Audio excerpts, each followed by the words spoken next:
नमस्कार। प्रभा साक्षी news network और आप सभी का स्वागत है। अक्सर कहा जाता है कि भारत में मुस्लिमों की जनसंख्या में तेज वृद्धि हो रही है, लेकिन अब जो आंकड़े सामने आए हैं वह दर्शा रहे हैं कि पूरी दुनिया में मुस्लिम आबादी में सबसे तेज वृद्धि हो रही है। आंकड़े यह भी बता रहे हैं कि अगर यही रुझान जारी रहे तो 2050 तक मुस्लिम और ईसाई आबादी लगभग बराबर हो सकती है और 2070 के बाद मुस्लिम जनसंख्या ईसाइयों से आगे निकल सकती है। यह परिवर्तन न केवल सांख्यिकीय रूप से बल्कि सामाजिक, सांस्कृतिक और राजनीतिक दृष्टि से भी पूरे विश्व को प्रभावित करेगा। हम आपको बता दें कि प्यू रिसर्च सेंटर की विश्लेषणात्मक report how the global religious landscape changed from 2010 to 2020 ने वैश्विक धार्मिक जनसांख्यिकी में हो रहे व्यापक परिवर्तनों की तस्वीर सामने रखी है। इस रिपोर्ट के अनुसार दुनिया में सबसे तेजी से बढ़ने वाला धार्मिक समुदाय मुस्लिम समुदाय है।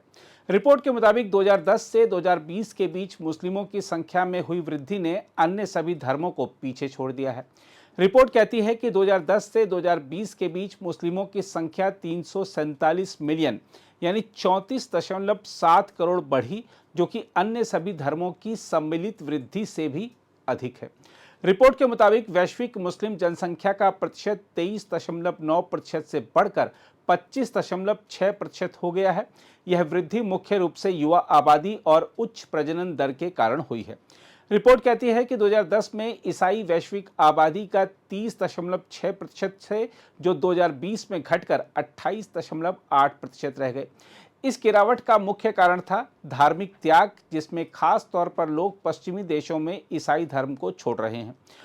वहीं रिपोर्ट कहती है कि वैश्विक हिंदू आबादी लगभग 1.2 अरब हो गई है। 2010 में यह 1.1 अरब थी, यानी 12% की वृद्धि हुई है।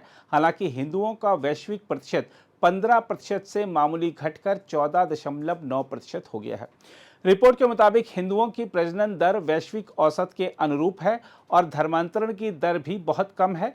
रिपोर्ट के मुताबिक 2020 तक दुनिया के 95% हिंदू भारत में रहते हैं। इसके अलावा नो रिलीजन वर्ग में भी उल्लेखनीय वृद्धि हुई है।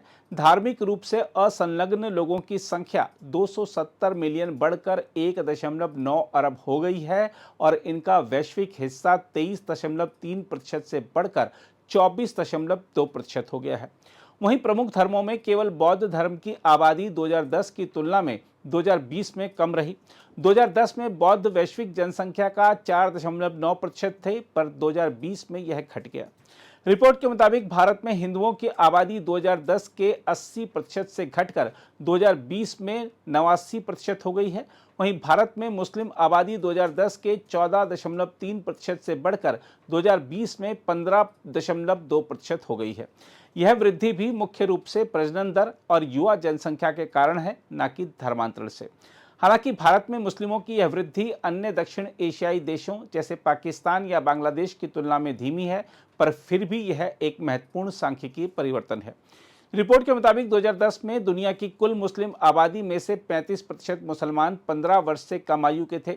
हम आपको बता दें कि इतनी युवा जनसंख्या होने के कारण जन्म दर अधिक बनी रहती है, जिससे आबादी तेजी से बढ़ती है।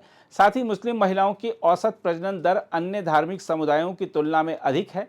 इससे मुस्लिम जनसंख्या की प्राकृतिक विकास दर भी अधिक होती है।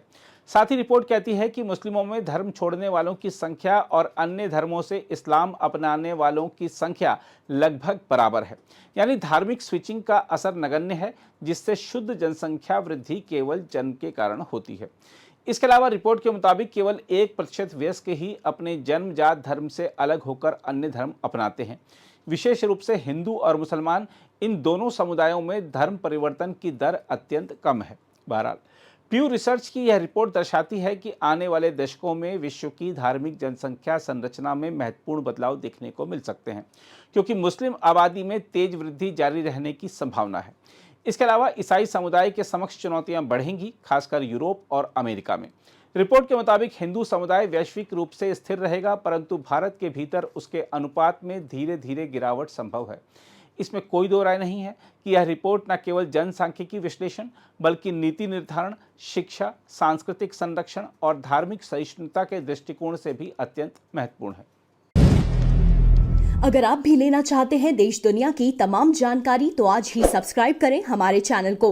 साथ ही नीचे दिए बेल आइकन को जरूर दबाएं ताकि हर अपडेट आप तक पहुंच सके।